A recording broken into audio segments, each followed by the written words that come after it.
Hello pen friends, we're going to do another unboxing for you today.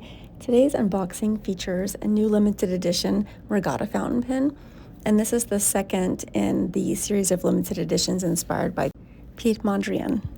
And this one is Monteverde's Broadway Boogie Woogie Regatta. You have your classic Monteverde packaging with the green box with the branding.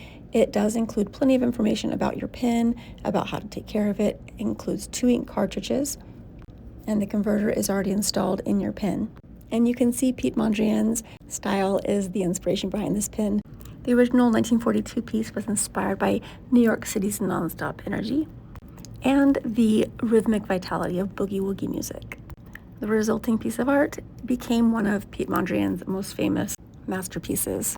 And this new regatta definitely pays tribute to his iconic art. It is a cartridge converter, as I mentioned previously, and the converter is already installed in your pen. I love that the magnetic cap on the regatta also posts magnetically. The Broadway Boogie Woogie fountain pen is numbered and limited, and also available in rollerball or ballpoint. But your fountain pen does come with a bottle of ink. If you're looking to add a little bit of boogie woogie to your pen collection, there's never been a better time. Shop at chalet.com.